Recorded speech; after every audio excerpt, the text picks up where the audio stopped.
దేవుని నామానికి వందనాలు. ప్రియులారా, మరి మనము నిర్గమకాండములో ఉన్న చరిత్రలో జరిగిన అంశాలను, దేవుడు చేసిన గొప్ప కార్యాలను మనము చూస్తూ ఉన్నాం.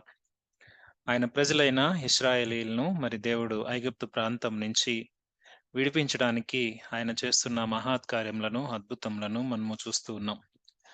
దేవుడు ఎప్పుడైతే మరి ఆయన సేవకుడైన మోషేని ఏర్పరచుకుని, ఆ యొక్క మండే పొద అనుభవంలో తనతో మాట్లాడి, తను సిద్ధపరిచి మరి ఫరో దగ్గరికి పంపించినప్పుడు, ఫరో యొక్క ప్రథమ ఆహ్, రెస్పాన్స్ లేకుంటే ప్రత్యుత్తరము చాలా చాలా రిజెక్టెడ్ వేలో, దేవుణ్ణి తృణీకరించిన వేలో తన యొక్క స్పందన ఉన్నప్పుడు, ఇశ్రాయేలు ప్రజలు కూడా ఆ పరిస్థితిని బట్టి మరి ఇంకా శ్రమలోనికి వెళ్ళిపోయిన కారణాన్ని బట్టి, దేవుడు మరలా మోషేతో మాట్లాడి, మోషే అహరోనులను ఫరో దగ్గరికి పంపించి, ఫరోని హెచ్చరించి చెప్తాడు. ఫరో, నువ్వు గనుక మాట వినకపోతే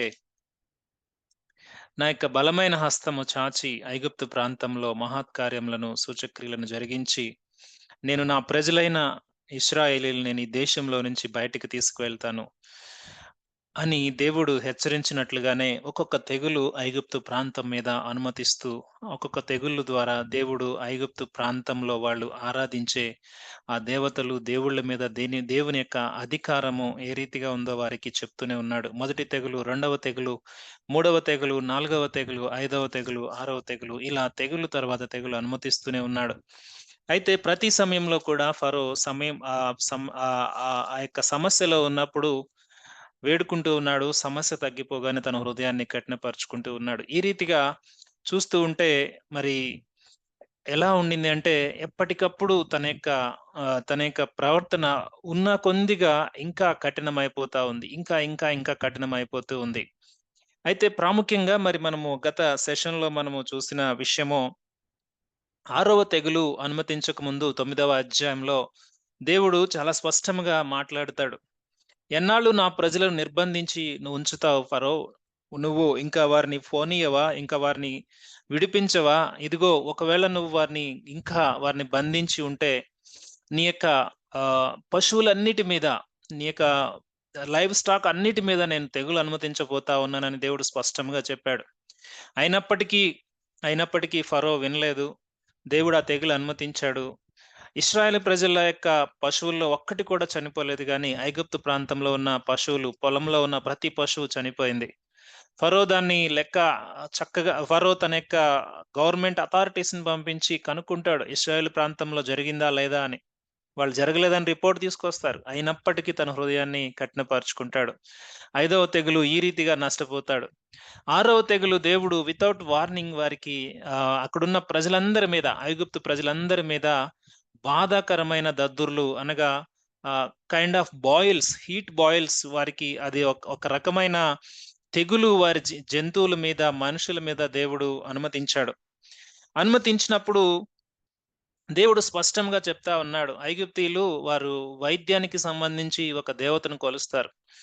ఆ వైద్యానికి సంబంధించి ఆహ్, ఆహ్, ఏ దేవత అయితే వారికి స్వస్థత ఇస్తదని నమ్ముతా ఉన్నారో, ఏ దేవతనైతే పూజించడానికి వారు శకునగాండ్రు అనగా వారి యొక్క ఎవరైతే పూజారులు ఉన్నారో వారి మీద కూడా దేవుడు ఆ తెగులు అనుమతించాడు. అంటే వీరికి వీరికి స్వస్థత ఎవరి ద్వారా అయితే వస్తుందో వారికే రోగము వచ్చింది. లేకుంటే వారు పూజించే దేవుని దేవుని మీద దేవుని యొక్క సర్వోన్నతుని యొక్క కంట్రోల్ ఏ విధంగా ఉందో దేవుడు స్పష్టంగా చూపించటానికి ఆ తెగులును అనుమతించాడని మనం అర్థం చేసుకోవచ్చు. ఆహ్, వైద్యం చేసే డాక్టర్‌కే రోగమొస్తే వైద్యం ఏం చేస్తాడు? సో, దేవుడు వారి యొక్క నిస్సహాయతను స్పష్టముగా ఆరవ తెగులు ద్వారా చెప్పకనే చెప్పాడు. సో, అక్కడున్న శకునగాండ్రందరూ కూడా ఆ యొక్క వ్యాధి బారిన పడ్డారు. ఐగుప్తు ప్రజలు వ్యాధి బారిన పడ్డారు. ఫరో వ్యాధి బారిన పడ్డాడు. అక్కడున్న వారందరూ కూడా భయంకరమైన ఈ యొక్క పరిస్థితిని వారు అనుభవిస్తా ఉన్నారు. ఇప్పటి వరకు చూస్తే దేవుడు ప్రకృతి ద్వారా తెగుళ్ళు అనుమతించాడు. కానీ ఆరవ తెగుల్లో మరి ప్రత్యక్షంగా మనుషుల మీదకి, ఐగుప్తు ప్రజల మీదకి ఆ తెగులు అనుమతించాడు. సో, ఆ తెగులు అనుమతించినప్పుడు మరలా యథా యథా యథా ప్రకారంగా ఫరో మరలా మొర్రపెట్టుకోవటం, దేవుడు ఆ తెగులు నుంచి వారిని విడిపించటం, అప్పుడు మనము చూస్తే 12వ వచనంలో ఫరో హృదయం మరలా కఠినమవటం, ఈ విధంగా మనము చూస్తాం. సమస్య వచ్చినప్పుడు మొర్రపెట్టటం, సమస్య తగ్గగానే తన యొక్క హృదయం కఠినపరచుకోవటం. నేను పోనివ్వను అని మరి చెప్పకనే చెప్పటం, ఫాల్స్ కమిట్మెంట్స్ ఇవ్వటం. ఈ విధంగా ఫరో తన మాటను నిలవబెట్టుకోకుండా ఈ విధంగా తను చేస్తూ ఉన్నాడు. అయితే దేవుడు ఇంకొకసారి చాలా తీవ్రంగా తన్ని హెచ్చరించిన విషయాన్ని మనము చూస్తా వచ్చాం. 13వ వచనం నుంచి 17వ వచనం వరకు మనము చూసినట్లయితే చాలా తీవ్రంగా దేవుడు మాట్లాడాడు. ఒక గొప్ప ఇంకా జరగబోయే తెగుళ్ళ యొక్క నాశనము భయంకరంగా ఉంటుంది అని దేవుడు చెప్పకనే చెప్పినట్లు ఫరోని హెచ్చరించాడు. ఫరోని ఏమంటూ ఉన్నాడంటే, నన్ను సేవించుటకు నా జనులను పోనివ్వు. ఇంకెంతకాలం నీది ఎంతకాలం వారిని నీ దగ్గర పెట్టుకుంటావు? ఒకవేళ నువ్వు పంపించకపోతే ఎలా ఉంటుందంటే దేవుడు స్పష్టంగా చెప్తా ఉన్నాడు. ఒకవేళ ఇప్పటి వరకు నేను గనక ఈ నా నా యొక్క ఆ మాట మనము చూస్తే సమస్త భూమిలో 14వ వచనం చదువుతా ఉన్నాను. సమస్త భూమిలో నా వంటి వారెవరునూ లేరని నువ్వు తెలుసుకొని వల్లని ఈసారి నేను నా తెగుళ్ళనియు నీ హృదయము నొచ్చునంతగా నీ సేవకుల మీదకిని, నీ ప్రజల మీదకిని పంపుదును. దేవుడు అంటా ఉన్నాడు, న నీవు తెలుసుకుంటావు ఈసారి. అదెలా ఉంటుందంటే నీ హృదయంలో అది నొచ్చుకునేంతగా, గుచ్చుకునేంతగా అంత తీవ్రమైన బాధ నీకు కలుగుతది. నువ్వు నా ప్రజలను పంపించు. లేదంటే నీకింకా నీకింకా డేంజరస్ సిట్యుయేషన్స్ రాబోతా ఉన్నాయని దేవుడు హెచ్చరిస్తూనే ఉన్నాడు. తర్వాత ఇంకొక మాట అంటాడు. 15వ వచనంలో, భూమి మీద నుండకుండా నువ్వు నశించిపోవునట్లు నా చెయ్యి చాపి ఉంటే నేను నిన్నును నీ జనులను తెగులుతో కొట్టివేసి యుందును. ఒకవేళ ఈ పాటికి నేను గనక నా చెయ్యి చాపి ఎక్కువ తెగుళ్ళు అనుమతిస్తే ఈ పాటికి నువ్వు చనిపోయి ఉండేవాడివి. నేను అవకాశం ఇచ్చాను గనుక నువ్వు ఇంకా బ్రతుకుతూ ఉన్నావు అని దేవుడు తనని డైరెక్ట్‌గా వార్నింగ్ చేస్తున్న విషయాన్ని మనము చూస్తా ఉన్నాం. సో, దేవుడు ఎంత తీవ్రంగా హెచ్చరించినప్పటికీ కూడా తర్వాత 15, 16 వచనాల్లో దేవుడు స్పష్టంగా మాట్లాడతాడు. నువ్వింకా అతిశయపడతా ఉన్నావు. నా జనులను పోనీయట్లేదు. నువ్వు నీ యొక్క అధికారంలో వారు ఉన్నారు అని నువ్వు అనుకుంటూ ఉన్నావు. వారు నా ప్రజలు, వారు నీ సొత్తు కారు అని స్పష్టంగా దేవుడు అనేక మార్లు హెచ్చరించినప్పటికీ, అదే ధోరణితో తన యొక్క హృదయాన్ని కఠినపరుచుకుంటూ ఉన్నాడు. సో, దేవుడు ఇంత తీవ్రంగా హెచ్చరించిన తర్వాత తను వినని సమయంలో దేవుడు ఇప్పుడు ఏం చేస్తూ ఉన్నాడంటే, ఆయన వడగండ్లను కురిపిస్తాను అని దేవుడు స్పష్టంగా చెప్పాడు. 17, 18 వచనాల్లో మనము చూసినట్లయితే, నువ్వు నా ప్రజలను పోనీయక అతిశయపడుతూ ఉన్నావు గదా! ఇదిగో రేపు ఈ వేళకు నేను మిక్కిలి బాధాకరమైన వడగండ్లను కురిపిస్తాను. ఐగుప్తు రాజ్యము స్థాపించిన దినం మొదలుకొని ఇది వరకు అందులో అట్టి వడగండ్లు పడలేదు. కాబట్టి నీవు ఇప్పుడు పంపి నీ పశువులను, పొలములో నీకు కలిగినది యావత్తును త్వరగా భద్రము చేయుము. ఇంటికి రప్పింపబడక పొలములో ఉండు ప్రతి మనుషుని, జంతువు మీదను వడగండ్లు కురియును. అప్పుడు అవి చచ్చునని చెప్పుమనెను. ఫరో సేవకులలో యెహోవా మాటకు భయపడినవాడు తన సేవకులను, తన పశువులను ఇండ్లలోనికి త్వరగా రప్పించెను. అయితే యెహోవా మాట లక్ష్యపెట్టని వాడు తన పనివారిని, తన పశువులను పొలములో ఉండనిచ్చెను. దేవుడు హెచ్చరిక ఇవ్వటమే కాదు, హెచ్చరిక లక్ష్యము చేయని తర్వాత కూడా రాబోయే ఉగ్రత గురించి స్పష్టముగా సమయం ఎప్పుడొస్తుంది, ఎక్కడ వస్తుంది, ఏ విధముగా వస్తుంది, నువ్వు ఏ విధంగా దాన్ని భద్రం చేసుకోవాలి, నువ్వు మాట వింటలేదు. సో, నీకొచ్చే నష్టం ఎక్కువైపోతది. కనుక ఆ నష్టాన్ని తగ్గించుకోవడానికి ఈ పరిస్థితుల్లో నువ్వు ఈ విధంగా మూవ్ అవ్వాలి అని దేవుడు మరలా గైడెన్స్ ఇచ్చాడు. దేవుడు ఎంత కృపామయుడో, ఎంత రిచ్ మెర్సీ ఆయన దగ్గర ఉందో మనం అర్థం చేసుకోవచ్చు. తన మాట వినని జనాంగాన్ని, తన మాటని వినని అధికారిని దేవుడు ఎంత కృపనిచ్చి ఆయన వైపు ఆయన ఆయన ఆయన యొక్క ఆయన యొక్క గొప్పతనాన్ని, లేకుంటే ఆయన యొక్క కరుణను, ఆయన యొక్క దయను అర్థం చేసుకోవాలని దేవుడు ప్రతి సమయంలో వారితో మాట్లాడుతూనే ఉంటాడు. చూడండి, ఇంత స్పష్టంగా వారికి నష్ట నివారణ గురించి కూడా దేవుడు మాట్లాడాడు. ఏమని మాట్లాడాడు? నువ్వన్నీ భద్రం చేసుకో. ఒకవేళ పొలంలో ఎవరైనా ఉంటే వారు చనిపోతారు అని కూడా దేవుడు స్పష్టంగా చెప్పాడు. వడగండ్లు వస్తాయి. అవి చనిపోతాయని కూడా దేవుడు స్పష్టంగా చెప్పాడు. అయితే ఈ మాటను కూడా బేఖాతారు చేశారు. ఈ మాటను కూడా వారు పట్టించుకోలేదు. పట్టించుకోకపోగా వాళ్ళు ఏం చేశారంట? దేవుని మాటకు భయపడిన వారేమో తీసుకొచ్చారు. దేవుని మాటకు భయపడిన వారు అలాగే ఉంచారు.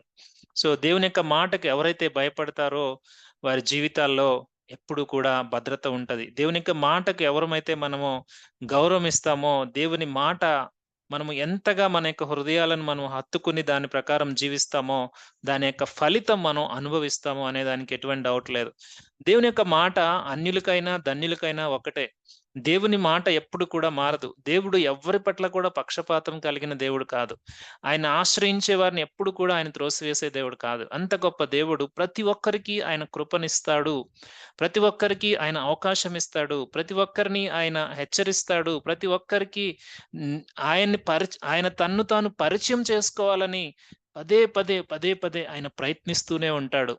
ఆ సృష్టికర్త, ఆ పరమాత్ముడైన దేవుడు నరులను అనగా ఆయన యొక్క ఆత్మను, జీవాత్మనిచ్చి నరులను సృష్టించిన ఆ దేవుడు, ఆ పరమాత్ముని యొక్క స్వరము ప్రతి సమయంలో మనకి వినిపిస్తూనే ఉంటాడు. సో, భద్రం చేసుకున్న వారు రక్షింపబడతారు. భద్రము చేసుకోని వారు నాశనమవుతారు అనే దానికి ఇది ఒక ఉదాహరణగా మనము చూస్తా ఉన్నాం. ఇక 7వ తెగులు భయంకరమైన తెగులు దేవుడు అనుమతించబోతా ఉన్నాడు. దేవుడు ఎంత తీవ్రంగా హెచ్చరించాడో, అంత తీవ్రమైన నష్టం కూడా ఆ ప్రాంతంలో జరగబోతా ఉందని దేవుడు చాలా స్పష్టంగా చెప్పాడు. ఇప్పటివరకు దేవుడు హెచ్చరించిన హెచ్చరికలు ఒక ఎత్తయితే, పర్టిక్యులర్‌గా ఇప్పుడు మనం చూస్తున్న యొక్క 7వ తెగులు యొక్క హెచ్చరిక చాలా తీవ్రమైనది. చాలా నష్టమైనది. చాలా భయంకరమైనది. దేవుడు అందుకే స్పష్టంగా చెప్పాడు, హెచ్చరించాడు. తర్వాత మాట విననప్పుడు నష్ట నివారణ కూడా చెప్పాడు. మొట్టమొదటిగా, "బాబు నువ్వు వింటలేదు. ఈ పాటికి నువ్వు చనిపోయి ఉండేవాడివి. నా మాట వింటలేదు. నువ్వు వినకపోతే తీవ్రమైన పరిస్థితులు చూస్తావని" చెప్పడం ఒక ఎత్తయితే, రెండవది నువ్వు వినలేదు మరలా. నువ్వు వినని కారణాన్ని బట్టి నువ్వు పొందుకోబోయే నష్టం ఇంకా భయంకరంగా ఉంటది. నువ్వు ఇది తగ్గించుకోవడానికి ఈ విధంగా నువ్వు స్టెప్స్ తీసుకో అని చెప్పటం రెండవది. సో, దేవుడు ఎంత కృపనిస్తూ ఉన్నాడో. చూడండి, దేవుడు ఆయన చెప్పినట్లుగానే ఇప్పుడు 7వ తెగులు అనగా 7వ ఉగ్రతను ఆ యొక్క ఐగుప్తు దేశం మీద ఆయన అనుమతిస్తా ఉన్నాడు. మనము చూసినట్లయితే 22-26 వచనాల మధ్యలో ఉన్న భాగాన్ని మనము చూసినట్లయితే ఇక్కడ దేవుడు మాట్లాడుతా ఉన్నాడు, చూద్దాం. యెహోవా, నీ చెయ్యి ఆకాశం వైపు చూపుము. ఐగుప్తు దేశమందలి మనుషుల మీదను, జంతువుల మీదను, పలుముల కూరలన్నిటి మీదను వడగండ్లు ఐగుప్తు దేశమంతటా పడునని మోషేతో చెప్పెను. మోషే తన కర్రను ఆకాశం వైపు ఎత్తినప్పుడు యెహోవా ఉరుములను, వడగండ్లను కలుగజేయగా పిడుగులు భూమి మీద పడుచుండెను. యెహోవా ఐగుప్తు దేశం మీద వడగండ్లు కురిపించెను. అలాగు వడగండ్లను, వడగండ్లతో కలిపిన పిడుగులను బహుబలమైనవాయెను. ఐగుప్తు దేశమంతటను అది రాజ్యమైనది మొదలుకొని ఎన్నడూను అట్టివి కలగలేదు.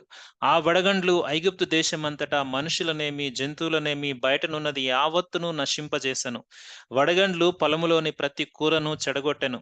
పొలములోని ప్రతి చెట్టును విరగ్గొట్టెను. అయితే ఇశ్రాయేలీయులున్న గోషేను దేశంలో మాత్రము వడగండ్లు పడలేదు.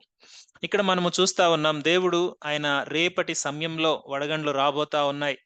నష్ట నివారణ కొరకు మీరెవ్వరూ పొలంలోనికి పంపించుకోవద్దు. మీ పశువులైనా, పనివారైనా, మీరైనా ఎవరు ఉండొద్దు అని చాలా స్పష్టంగా వారికి వార్నింగ్ ఇచ్చి, లేకుంటే వారిని భద్రపరచడానికి కూడా దేవుడు మరలా అవకాశం ఇచ్చాడు. అయితే వారు దాన్ని కొంతమంది లెక్క చేశారు. కొంతమంది పెడచెవిన పెట్టారు. ఇప్పుడు పెడచెవిన పెట్టిన వారికి నష్టం ఏ విధంగా జరుగుతూ ఉందంటే, దేవుడు తన సేవకుడైన మోషేను ఆజ్ఞాపించి, "ఇదిగో రేపు ఈ సమయానికి నువ్వు వెళ్లి చెయ్యి ఆకాశం వైపు చూపు. ఆ సమయంలో నేనేం జేస్తానంటే, ఈ ఐగుప్తు దేశమంతటా కూడా వడగండ్లు, మెరుపులు అవన్నీ కలిపి భయంకరమైన ఉత్పాతము ఆ యొక్క ఐగుప్తు ప్రాంతం మీదకి నేను అనుమతించబోతా ఉన్నాను" అని దేవుడు చెప్తా ఉన్నాడు. సో, దేవుడు ఇప్పటివరకు భూమి మీద ఉన్న ఆ యొక్క నేచురల్ రిసోర్సెస్ ద్వారా ఆ తెగుళ్ళు అనుమతిస్తే, లేక ఆకాశంలో ఉన్న గాలి ద్వారా దేవుడు అనుమతిస్తే, ఈసారి ఆయన యొక్క రెయిన్ సిస్టమ్ అంటే ఆకాశంలో ఆయన దాచి ఉంచిన ఆ యొక్క ఆహ్, మొత్తం టోటల్ కంట్రోల్ ఎలా, ఆయన యొక్క రైన్ సిస్టమ్ మీద ఆయన యొక్క కంట్రోల్ ఎలా ఉందో ఐగుప్తు ప్రజలకు ఆయన చూపిస్తా ఉన్నాడు. సో, దేవుడు చెప్పినట్లుగానే మరి మోషే చేసిన తర్వాత అక్కడ రాయబడిన మాట ప్రకారం ఏంటంటే, ఐగుప్తు రాజ్యం మొదలుకొని అంటే ఐగుప్తు దేశం మొదలుకొని అంతవరకు అంత భయంకరమైన వడగండ్లు ఎప్పుడూ వారు చూడలేదంట. చాలా భయంకరమైన పరిస్థితి వాళ్ళు పొందుతా ఉన్నారు. దేవుని ఉగ్రత ఐగుప్తు దేశం మీద బహు బలముగా ఉంది. అటువంటిది అంతవరకు వారు చూడలేదు. అంత భయంకరమైన ఉగ్రతను వారు ఆ సమయంలో పొందుకుంటా ఉన్నారు. దేని కారణాన్ని బట్టి? దేవుడు హెచ్చరించిన, దేవుడు ఎన్ని సార్లు హెచ్చరించినా, ఎంత తీవ్రంగా హెచ్చరించినా, ఎంత బుజ్జగించినా, ఎన్ని సార్లు చెప్పినా వారు, వారు దేవుని యొక్క మాటను లక్ష్యపెట్టలేదు. ఆ లక్ష్యపెట్టని కారణాన్ని బట్టి ఆ ఉగ్రత పాలవుతూ ఉన్నారు. సో, రెండవ రాకడ సమయంలో కూడా మనం చూస్తాం. దేవుని యొక్క ఉగ్రత, ఆ వడగండ్లు, ఆ భయంకరమైన అగ్ని వడగండ్లు కురుస్తూ ఉన్నప్పుడు ఎలా ఉంటుందంటే పరిస్థితి, ప్రపంచంలో ఇంకా మనుషులెవరు ఆ టైంలో మరి ప్రతి ఒక్కరు దాని బారిన పడి చనిపోయే పరిస్థితి మనం చూస్తాం. సో, ఇక్కడ కూడా దేవుడు అదే పరిస్థితిని ఇక్కడ అనుమతించాడు. సో, అక్కడ ఎవరైతే పొలంలో ఉన్నారో జంతువైనా, అక్కడున్న పంట అయినా, అక్కడున్న మనుషులైనా అందరూ నశించిరి అనే మాటను మనము చూస్తా ఉన్నాం. బహు బలమైన వడగండ్లు. ఆ వడగండ్లతో పాటు ఏం తోడైనయంట? మెరుపులు తోడైనయి. బహుశా మనము నార్మల్‌గా వచ్చే ఆ యొక్క ఆ యొక్క స్పార్క్లింగ్ లైట్స్‌ని మనం చూస్తా ఉంటే మనకి ఎలా ఉంటుంది? నార్మల్‌గా ఉన్న పరిస్థితుల్లో. ఆ మెరుపులు, ఆ ఉరుములు, ఆ శబ్దాలకు మనకి ఒక్కొక్కసారి మనము ఎంత బెంబేలెత్తిపోతామో, ఎంత భయంకరమైన పరిస్థితులుంటాయో మనము చూస్తాం. ఒకసారి సునామీ టైంలో ఆ విధంగా వస్తే చాలా మరి భయపడిన పరిస్థితి. ఐ థింక్ అది వైజాగ్‌లో హుదూద్ సమయంలో. అటువంటి అటువంటి నార్మల్ సిట్యుయేషన్స్‌లో అలా ఉంటే, దేవుడు ఒక ప్రాంతానికి ఉగ్రత అనుమతిస్తూ ఉన్నప్పుడు, అక్కడ రాయబడిన మాట బహు బలమైన వాయను అక్కడ వడగండ్లతో కలిపి పిడుగులు బహు బలమైనవయినియంట. ఎంతగా ఉండిందో మరి ఆ తీవ్రతను మనము చెప్పలేం. బహుశా దేవుడు ఆయన యొక్క శక్తి ఏమిటో, ఆయనకున్న శక్తి ఏమిటో మరొక్కసారి ఆయన శక్తి ఏమిటో ఐగుప్తు ప్రాంత ప్రజలకు, ఫరోకి, ఆయన సేవకులకి అందరికి మరొకసారి చూపించాడు. ఆయన, ఆయన యొక్క ఉగ్రత వస్తే ఎలా ఉంటుంది అనేది స్పష్టంగా చూపించాడు. ఆ రిజల్ట్ ఎలా ఉండిందంటే భయంకరంగా ఉండింది. భయంకరంగా ఉండింది. దేవునికి దే ఆహ్, వారు అప్పటి వరకు మనం ఇప్పటి వరకు చూస్తూ వచ్చాం గదా! ఐగుప్తు ప్రజలు ఒక్కొక్క దానికి ఒక్కొక్క దేవత. ఒక నైలు నదికి ఒక దేవత. లేకుంటే ఒక ఆహ్, కప్పలకు ఒక దేవత. వారు పూజించే ప్రతి చాలా ఒక వస్తువుకి లేకుంటే కొన్ని పశువులకి ఆవులకి ఒక దేవత. ఇట్లా ప్రతి దాంట్లో గూడా వారు దేవతలను పెట్టుకున్నారు. ఇప్పుడు ఇంతకుముందు మనం చూసాం వైద్యం కోసం ఒక దేవుడు. ఆ వైద్యం కోసం దేవుడు వారిని ఆరాధించడానికి కొంతమంది మాంత్రికులు, శకునగాండ్రు. దేవుడు వారి మీద కూడా తన యొక్క శక్తి ఏమిటో చూపించినప్పుడు వారికి అర్థమైపోతుంది. దేవుడు ప్రతి ప్రాంతంలో కూడా ఆయన శక్తి ఏమిటో ఆయన, ఆయన సృష్టికర్త అయిన ఆయన తెలుసుకోవాలని ఐగుప్తు ప్రజలకు చూపిస్తూనే ఉన్నాడు. హెచ్చరిస్తూ ఉన్నాడు. ప్రతి తెగులు ద్వారా చూపిస్తూనే ఉన్నాడు. అయితే వారు నమ్మట్లేదు. ఈ సమయంలో వారి యొక్క ఆహ్, వారు ఇంకొక దేవతను కూడా పెట్టుకున్నారు. ఇంకొక దేవుడిని కూడా పెట్టుకున్నారు. ఆయనెవరో కాదు వరుణ దేవుడు, వాన దేవుడు. చాలా మంది పేర్లు పెట్టుకుని ఇప్పటికి పూజిస్తున్న భయంకరమైన అజ్ఞానంలో మనము ఇంకా మరి మన దేశం ఉంది అంటే ఎటువంటి ఆశ్చర్యం లేదు. సో, అటు వారి యొక్క నమ్మకం మొత్తం మీద దేవుని యొక్క శక్తి ఏమిటో ఆయన చెప్పినట్టుగా చెప్పిన ప్రాంతంలో మళ్ళీ ఇదేదో వాళ్ళు అనుమతించారు, వీళ్ళు అనుమతించారు అనుకోవడానికి లేదు. అక్కడ స్పష్టంగా రాయబడిన మాట మనము చూస్తే 26వ వచనంలో 9వ అధ్యాయము అయితే ఇశ్రాయేలీయులున్న గోషేను దేశంలో మాత్రము వడగండ్లు పడలేదు. గోషేను దేశము ఐగుప్తు దేశంలో ఒక ప్రాంతము. చూడండి దేవుడు ఎంత క్లియర్ కట్‌గా ఆయన ఆయన ఆయన ఆజ్ఞాపించినప్పుడు ఎలా స్పష్టముగా ఒక పర్టిక్యులర్ ప్రాంతంలో ఏ ఏరియాలో ఎవరిని ఏ విధముగా అటాక్ చేయాలో దేవుని యొక్క కంట్రోల్ ఏమిటో వారికి చూపిస్తూ ఉన్నాడు. ఐగుప్తు దేశంలో పశువులు చనిపోతున్నాయి. ఇశ్రాయేల్ దేశంలో చనిపోవట్లేదు. ఐగుప్తు దేశంలో దద్దుర్లు భయంకరంగా వచ్చాయి. ఇశ్రాయేల్ ప్రజలకు లేదు. ఐగుప్తు దేశంలో వడగండ్లు పడతా ఉన్నాయి. ఇశ్రాయేల్ దేశంలో లేదు. దీన్ని బట్టి వారికి స్పష్టంగా అర్థమైపోవాలి. దేవుడు మమ్మల్ని ఇంత హెచ్చరించాడే, దేవుడు మమ్మల్ని ఇంతగా హెచ్చరించి మరలా అవకాశాలు ఇస్తా ఉన్నాడే, అయితే మేము ఉపయోగించుకోవట్లేదే అని భయంకరంగా వాళ్ళు మరి బాధపడుతూ ఉన్న పరిస్థితులు అయ్యుండొచ్చు. ఒక కొన్ని పిడుగులు పడితేనే కొన్ని ప్రాంతాల్లో మన యొక్క పరిస్థితి ఎలా ఉంటదో మనకు తెలుసు. ఆ పిడుగు శబ్దానికే చనిపోయిన వాళ్ళు ఎంతో మందున్నారు. అటువంటిది కొన్ని ఎన్ని వచ్చాయో తెలీదు. అక్కడ రాయబడిన మాట వడగండ్లు ఆ యొక్క హ్మ్. పిడుగులు కలిపి బహుబలమైన వాయెను అని మాటను మనము చూస్తా ఉన్నాం. ఇంత వినాశనము, ఇంత ఉగ్రత ఆ దేశం మీద కుమ్మరించబడతా ఉంటే, అప్పుడు ఫరో ఏమంటా ఉన్నాడో చూద్దాం ఒకసారి. అప్పుడు ఫరో ఏమంటా ఉన్నాడు చూడండి. 27వ వచనం నుంచి చూడండి. ఇది చూడగా ఫరో మోషే, అహరోనులు పిలువనంపి, నేను ఈసారి పాపము చేసి ఉన్నాను. యెహోవా న్యాయవంతుడు. నేనును నా జనులను దుర్మార్గులము. ఇంత మట్టుకు చాలును. ఇకను బ్రహ్మాండమైన ఉరుములు, వడగండ్లు రాకుండా యెహోవాను వేడుకొనుడి. మిమ్మును పోనిచ్చెదను. మిమ్మును ఇకను నిలపనని వారితో చెప్పగా, ఫరో చాలా పశ్చాత్తాపంతో, మారు మనసుతో మాట్లాడుతున్నట్లుగా ఈ మాటలున్నాయి కదా! బహుశా ఈ మాటలు కేవలం, కేవలం ఆ పరిస్థితిని, ఆ పరిస్థితి యొక్క నష్టాన్ని బట్టి మాట్లాడాయే కానీ, హృదయంలో నుంచి వచ్చే పశ్చాత్తాపం కాదది. నిజంగా నిజమైన పశ్చాత్తాపానికి ఆ మాటలు హృదయంలో నుంచి వచ్చాయి గదా! హృదయంలో నుంచి వస్తే అది నిజమైన పశ్చాత్తాపం వచ్చినట్టే. ఆ మాటలు చూడండి ఒక్కొక్కటి. నేను పాపము చేసి ఉన్నాను. ఫరో గ్రహించాడు నేను పాపము చేసి ఉన్నాను అని. మామూలుగా మనం హృదయంలో నుంచి వస్తే ఈ విధంగా ఆలోచించవచ్చు. ఒక పాపి పశ్చాత్తాపపడటానికి నేను పాపిని అని తను గ్రహించగలిగితే చాలు. అది హృదయంలో నుంచి రావాలి. అది హృదయంలో నుంచి వస్తే నిజమైన మారుమనసు అవుతది. కానీ ఫరో మాటలన్నీ కూడా ఫాల్స్ రిపెంటెన్స్ అంటే అది అబద్ధపు మారుమనసుగా మనము గ్రహించాలి, అర్థం చేసుకోవాలి. అంటే తన యొక్క ఓన్లీ ఆహ్, తన యొక్క బాధ ఏమిటో తెలుసా?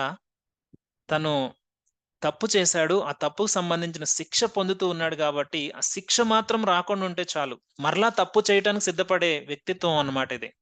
అంటే సిన్ యొక్క కాన్సిక్వెన్సెస్ గురించి పశ్చాత్తాపపడతారు చాలామంది. అంటే మనము ఒక మిస్టేక్ చేసాము. ఆ మిస్టేక్ తాలూకు ప్రభావం మన మీదకొస్తదేమోనని భయపడుతూ పశ్చాత్తాపపడతారు గానీ, మరలా ఆ మిస్టేక్ చేయకుండా నేనుంటాను అని మాత్రం పశ్చాత్తాపపడరు. ఫరో ఆ కోవకు చెందినవాడు. ఫరో మాట్లాడుతున్న మాటల్లో చూడండి, నేను పాపం చేసి ఉన్నాను. మేము దుర్మార్గులం. దేవుడు యెహోవా న్యాయవంతుడు. యెహోవా ఎవడు అని మాట్లాడిన వ్యక్తి ఇప్పుడేమంటా ఉన్నాడు? యెహోవా న్యాయవంతుడు. మేము దుర్మార్గులం. నిజమే. ఫరోకి ఎన్ని అవకాశాలిచ్చాడంటే దేవుడు, ఎన్నో అవకాశాలిచ్చాడు. బహుశా ఈరోజు మన జీవితాల్లో కూడా అన్ని అవకాశాలిస్తా ఉన్నాడు. ఫరో పశ్చాత్తాపం ఎంత బావుండిందో పర్టిక్యులర్‌గా ఈ విషయంలో. నేనును నా జనులను దుర్మార్గులం మాటల్లో ఎంతో బాగుండింది. మీరు వెళ్లి వేడుకొనండి. మిమ్మల్ని ఇప్పుడే పంపించేస్తాను. మీరు వెళ్లి వేడుకుంటే నేనిప్పుడే పంపించేస్తానని మరలా ఫాల్స్ రిపెంటెన్స్ చేస్తా ఉన్నాడు. ఫాల్స్ రిపెంటెన్స్ చేస్తా ఉన్నాడు. ను నువ్వు వెళ్లి ఇప్పుడే మా కోసం వేడుకో మోషే అని జెప్పి ఎంతగా బతిమిలాడుతా ఉన్నాడో ఆ మాటల్లో మనము చూడవచ్చు. అయితే మోషే అంటా ఉన్నాడు చూడండి. నేను ఈ పట్టణం నుండి బయలు వెళ్ళగానే నా చేతులు యెహోవా వైపు ఎత్తెదను. ఈ ఉరుములు మానును, ఈ వడగండ్లు ఇక మీదటను పడవు. అందువలన భూమి యెహోవాదని నీకు తెలియబడును. మోషే అద్భుతమైన మాట అంటా ఉన్నాడు. నేను వెళ్ళగానే వేడుకుంటాను. మొత్తం ఆగిపోతాయి. దీన్ని బట్టి భూమి యెహోవాది అని నువ్వు తెలుసుకుంటావు. సో, ఎంత అద్భుతమైన మాట. ఎంత అద్భుతమైన మాట మోషే మాట్లాడుతా ఉన్నాడు. అయితే మోషేకి తెలుసు 30వ వచనంలో అంటా ఉన్నాడు. అయినను నీవును నీ సేవకులను ఇకను దేవుడైన యెహోవాకు భయపడరని నాకు తెలిసి ఉన్నదనెను. అప్పుడు మోషే అంటా ఉన్నాడు, నాకు తెలుసు ఫరో. నీవును నీ సేవకులు మీరు భయపడరు దేవునికి. ఇంత ఉగ్రత అంటే మోషేతో దేవుడు స్పష్టంగా చెప్పాడు. 4 అధ్యాయంలోనే. ఆ ఐగుప్తు తొలిచూలు బిడ్డ చనిపోయే వరకు ఫరో మాట వినడని స్పష్టంగా చెప్పాడు. నా ఇశ్రాయేలు ప్రజల్ని పోనివ్వడని నాకు తెలుసు. నా ఇశ్రాయేలు ప్రజల్ని ఫరో పోనివ్వడని తెలుసు. అయితే వారికి ప్రతిగా నా జ్యేష్ఠ కుమారునికి ప్రతిగా వారి జ్యేష్ఠ కుమారుని నేను చంపెదనని దేవుడు చెప్తా ఉన్నాడు. మోషేకి అర్థమైపోతా ఉంది. ఫరో హృదయం కఠినమైపోతా ఉంది. పంపించడని మోషేకి తెలిసిపోతా ఉంది. అయితే మోషే అంటా ఉన్నాడు, నేనెళ్లి మొరపెడతాను ఫరో. నీ సేవకులు నీ యొక్క ప్రాంతం మీద మొత్తం ఆగిపోతది. కానీ నువ్వు మాత్రం నీ హృదయం కఠినపరుచుకుంటావని నాకు తెలుసు అని స్పష్టముగా మోషే చెప్పాడు. అట్టి రీతిగానే మోషే వెళ్లి ప్రార్థన చేశాడు. వడగండ్లు ఆగిపోయినాయి. భయంకరమైన వినాశనమంతా ఆగిపోయింది. చాలా నార్మల్‌గా పరిస్థితొచ్చేసింది. ఎప్పుడైతే ఫరో దాన్ని చూసాడో, తన హృదయాన్ని మరలా కఠినపరుచుకుంటా ఉన్నాడు. అక్కడ రాయబడిన మాట మనం చూస్తే, 34వ వచనంలో అయితే ఫరో వర్షమును, వడగండ్లను, ఉరుములను నిలిచిపోవుట చూచి అతడును, అతని సేవకులను ఇంకా పాపము చేయుచు అనే మాటను మనం జాగ్రత్తగా అండర్‌లైన్ చేసుకోవాలి. తమ హృదయములను కఠినపరుచుకొనిరి. వాళ్ళు ఇంకా పాపము చేయొచ్చు అంటే ఏంటి వారు చేస్తున్న పాపము?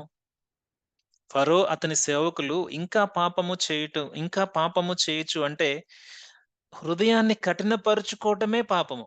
అంటే దేవునికి వ్యతిరేకంగా అంటే దేవుడు ఒక అవకాశం ఇచ్చాడండి. మనని మారటానికి ఒక పరిస్థితి మనకు అనుమతించాడు. ఆ పరిస్థితి తగ్గిపోతే లేకుంటే ఆ యొక్క ఉగ్రత మానిపోతే, ఆ నష్టం నుంచి నేను బయటకొచ్చేస్తే, నేను దేవుని మాట వింటాను అని మనం వాగ్దానం చేశాం. దేవుడు చెప్పినట్టుగా చేస్తానని వాగ్దానం చేశాం. అయితే పరిస్థితి నార్మల్‌గా అయిపోంగానే నేను రాను, నేను చెయ్యను అని హృదయాన్ని కఠినపరుచుకోవటం ఉంటది చూసారా? అది, అది ఏమంటారంటే అది పాపము అని రాయబడి ఉంది. అంటే మనము చాలా స్పష్టంగా నేను మీకు అర్థమయ్యేలా జెప్తాను. ఒక వ్యక్తి రక్షణలోనికి రాకముందు దేవుడు ఒక సమస్యలో దేవుడు తనతో మాట్లాడుతా ఉన్నాడు. ఆ ప్రమాదంలో, ఆ సమస్యలో, ఆ అనారోగ్యంలో, ఆ యొక్క విపత్కర పరిస్థితుల్లో ఒక వార్త అతనికి తెలిసింది. దేవుడిని నమ్ముకుంటే ఈ పరిస్థితి నుంచి నేను బయటపడతాను. దేవుడిని నమ్ముకుంటే నాకు సహాయం జేస్తాడని తనకి ఒక మంచి వార్త తెలిసింది. ఆ వార్త తెలిసినప్పుడు తననుకున్నాడు, నేను దేవుడిని నమ్ముకుంటాను. నాకీ కష్టం నుంచి నేను బయటకొస్తే, ఈ అనారోగ్యం నుంచి బయటకొస్తే, ఈ సమస్య నుంచి బయటకొస్తే, ఈ విధంగా తన యొక్క హృదయంలో అనుకుంటా ఉన్నాడు. సరే, దేవుడు తన యొక్క సమస్యను తగ్గించాడు. తన అనారోగ్యాన్ని తగ్గించాడు. తన విశ్వాసాన్ని బలపరిచాడు. సో, ఇప్పుడు నార్మల్‌గా అయిపోంగానే తన హృదయంలో ఇప్పుడు దేవుని వైపు తన హృదయం మరలట్లేదు. మరలా లోకం వైపు వెళ్ళిపోతా ఉన్నాడు. లేకుంటే మరలా ఫ్రెండ్స్ వైపు వెళ్ళిపోతా ఉన్నాడు. మరలా తన బంధువుల వైపు వెళ్ళిపోతా ఉన్నాడు. అంటే వారికి అంటే తన యొక్క హృదయం ఎలా అయిపోతుందంటే కఠినమైపోతా ఉంది. దీన్ని బట్టి ఏమవుతుందంటే పాపము చేస్తూ ఉన్నాడు. కఠినపరుచుకోవటం అంటే నథింగ్ బట్ పాపము చేయటం. ఫరోకి అవకాశాలిచ్చాడు. ఎన్ని అవకాశాలిచ్చాడో ఇప్పటివరకు చూస్తే చాలా అవకాశాలిచ్చాడు గదండీ! ఆ అవకాశాలన్నిట్లో ఫెయిల్ అయిపోతూ ఉన్నప్పుడు దేవుని యొక్క వాక్యం సెలవిస్తూ ఉంది. పాపము చేసినట్లుగా మనము చూస్తా ఉంది. సో, దేవుని యొక్క కృపకు మన యొక్క ఆన్సర్ ఇగ్నోర్ చేస్తున్నట్లయితే, దేవుడు మనకి కృపనిస్తూ ఉన్నప్పుడు మనము ప్రతిస్పందనగా దాన్ని నెగ్లెక్ట్ చేస్తూ ఉన్నట్లయితే, ఏం గాదులే, ఏమవుతది, పర్వాలేదు. నెగ్లెక్ట్ చేస్తే ఏమవుతది?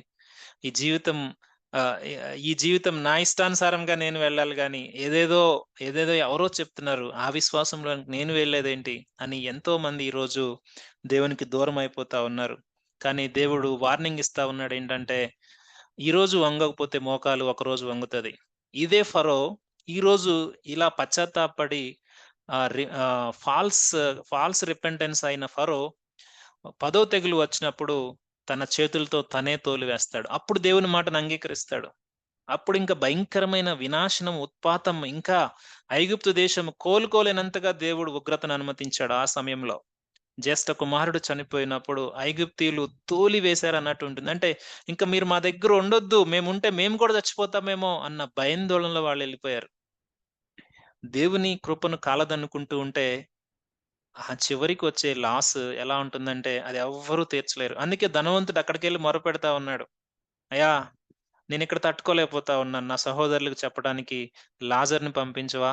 లేకుంటే లాజర్‌ని పంపించవా అని మొరపెడతా ఉన్నాడు. వాళ్ళకి అవకాశాల మీద అవకాశాలు నేనిస్తానే ఉన్నాను అని దేవుడు అబ్రహాం ధనవంతుడితో మాట్లాడుతా ఉన్నాడు. ఎందుకంటే ఈ అవకాశము కోల్పోతే, ఈ కృపను కాలదనుకుంటూ ఉంటే, మనం తర్వాత పొందుకోవాలన్నా పొందుకోలేం.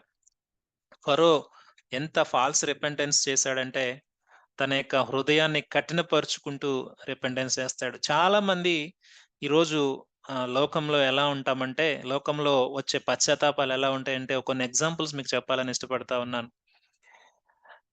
నేనేదన్నా తప్పు చేస్తే దానికి సంబంధించిన ఫలితం నా మీదొస్తదేమో, నేను నష్టపోతానేమో, నా కుటుంబం నష్టపోతదేమో, దీన్ని బట్టి భయపడటం ఎక్కువైపోతది. అంతేగాని తప్పు చేయకుండా ఉందాము, లేకుంటే ఆ పాపము చేయకుండా ఉందాము అని ఆలోచించే పరిస్థితి చాలా తక్కువ మంది ఉంటది. ఒక ఎగ్జాంపుల్ మీకు ఇప్పుడే మనము చూస్తే, మనము ఆలోచన చేసినట్లయితే మనందరికీ తెలుసు ఇస్కరియోతు యూదా గురించి తెలుసు. ఇస్కరియోతు యూదా కూడా పశ్చాత్తాపపడ్డాడు. ఎందుకు పశ్చాత్తాపపడ్డాడంటే, తను చేసిన దానికి తనేమైనా శిక్ష అనుభవిస్తాడేమో. ఇదే తన పశ్చాత్తాపం. అంతేగాని తన యొక్క పాపపు స్థితి తను దేన్ని బట్టి దేవుణ్ణి తృణీకరించాడో, దాన్ని తీసివేసుకోవడానికి తను ఇష్టపడట్లేదు. తను చేసిన తప్పిదానికి ఇంకేదైనా తను భౌతికంగా శిక్ష అనుభవిస్తాడేమో అన్న బాధలోనే తను పశ్చాత్తాపపడ్డాడు. అది ఈ భయాన్ని బట్టి. అంటే ఆ భయమొచ్చేసిందనమాట తనకి. దేవుణ్ణి ఒక్కసారి అప్పగించగానే భయమొచ్చేసింది. అంతేగాని తన హృదయంలో నిజమైన మారుమనసు, పశ్చాత్తాపం లేదు. అందుకే దేవుడు తన్ని రక్షించలేదు అని దేవుని యొక్క వాక్యం సెలవిస్తా ఉంది. ఇక్కడ ఫరో హృదయం కూడా అంతే.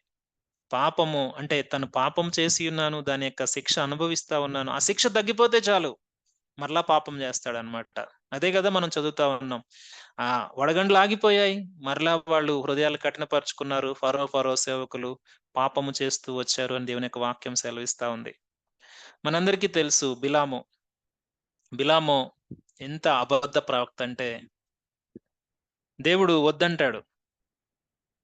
మరలా ఆ బాలాకు రాజు తన సేవకుల్ని పంపించినప్పుడు, ధనమిచ్చి పంపించినప్పుడు, ఇంకా ఎక్కువ ధనమిచ్చి పంపించినప్పుడు, "దేవా ఎళ్ళమంటావా?" అని అడుగుతాడు. అంటే తన హృదయము దేని మీద ఉంది? దేవుని మాట మీద కంటే ధనం మీద ఎక్కువ మీద ఉంది. అయితే దేవుడు మరలా తనని హెచ్చరిస్తాడు. ఎక్కడ మార్గమధ్యంలో గాడిద ద్వారా దేవుడు గాడ ఆహ్, గా ఆ మార్గ మధ్యంలో గాడిద మీద ఎళ్తూ ఉన్నప్పుడు దేవదూత వచ్చి మాట్లాడితే అక్కడ అంటాడు. అక్కడేమంటాడో తెలుసా? నీకిష్టమైతే ఎళ్తాను. లేదంటే మానేస్తానంటాడు. అంటే తన యొక్క హృదయం ఏంటంటే, దేవునికి ఇష్టం లేదని తెలుసు.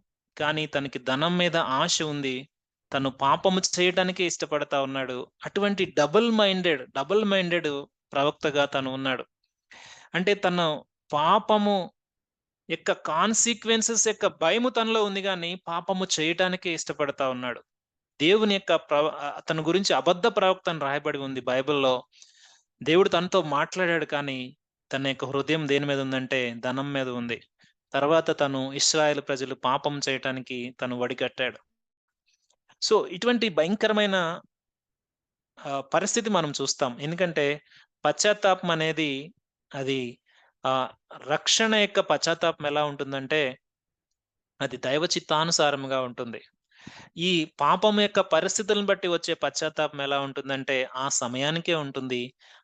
ఆ పాపం యొక్క శిక్షను నేను భరించలేనని భయపడుతూ, దాని గురించే భయపడతాం గానీ, పాపపు యొక్క ఉనికిని లేకుంటే దాని యొక్క ప్రభావాన్ని, దాని యొక్క చెప్పాలి అంటే దాని యొక్క ప్రెజెన్స్‌ని మనలో లేకుండా చేసుకునే విధంగా ఆ పశ్చాత్తాపం ఉండదు. ఆ గ్రహింపు ఆ వ్యక్తిలో ఉండదు.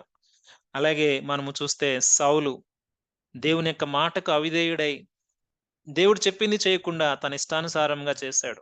తనలో కూడా పశ్చాత్తాపం ఉంది. నేను తప్పు చేశాను అని జెప్పేసి సమూయేలు దగ్గరకొచ్చి సమూయేలుని బతిమిలాడుకుంటాడు. ఎందుకంటే జనులు నన్ను చూస్తా ఉన్నారు. వచ్చి నువ్వు బలి అర్పించు అని సమూయేలుని బతిమిలాడుకుంటాడు. తన యొక్క తప్పు చేశాడని గ్రహిస్తా ఉన్నాడు.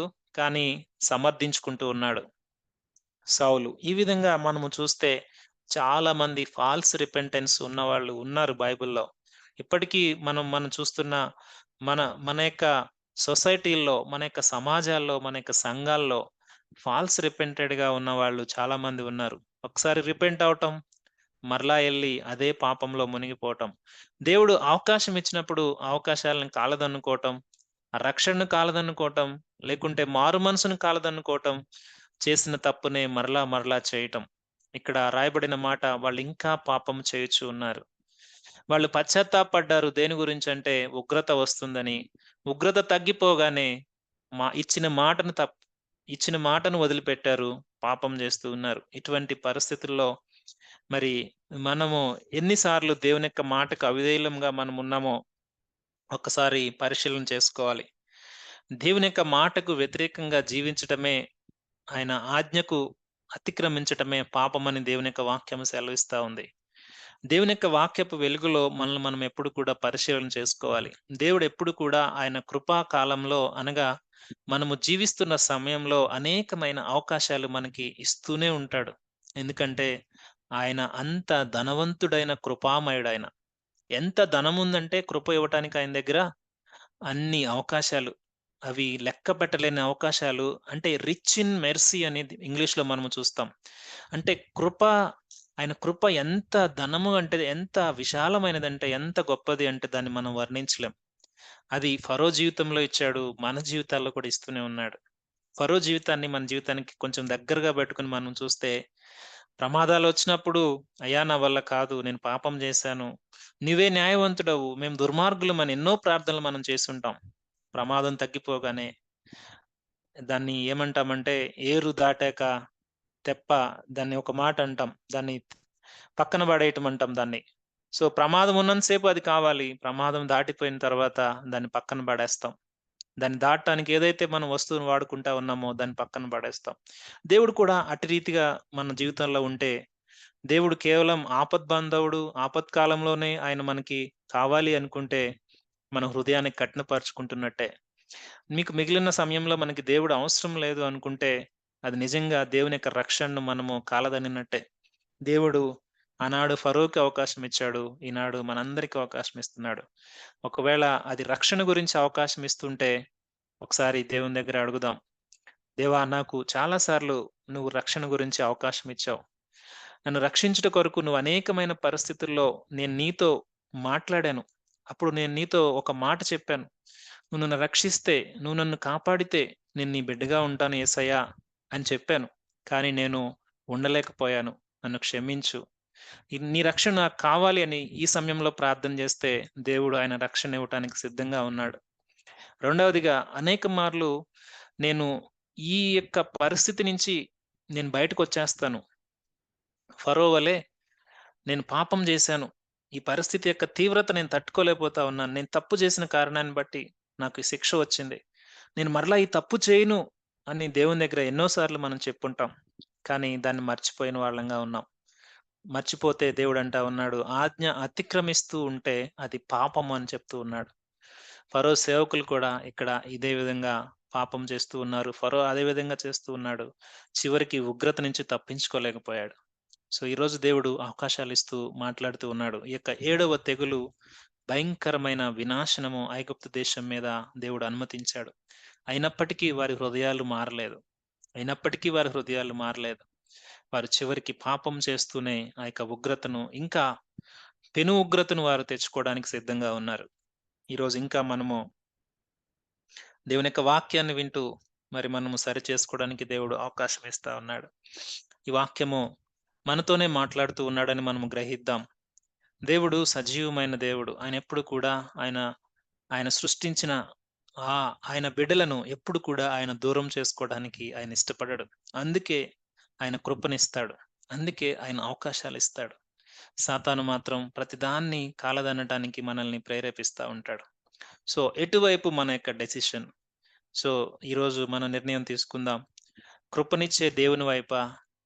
లేకుంటే మనల్ని దేవునికి దూరం చేసి, మనల్ని అపవాది కొరకు సిద్ధం చేసిన అగ్నిగుండంలోనికి నడిపించే అపవాది వైపా? ఎటు మన యొక్క నిర్ణయం? ఈరోజు ఒకసారి ఆలోచన చేద్దాం. దేవుడు మనల్ని ప్రేమిస్తూ ఉన్నాడు గనక మనకి అవకాశాలిస్తూ ఉన్నాడు. ఒకసారి ఆలోచన చేద్దాం. ప్రార్థన చేసుకుందాం.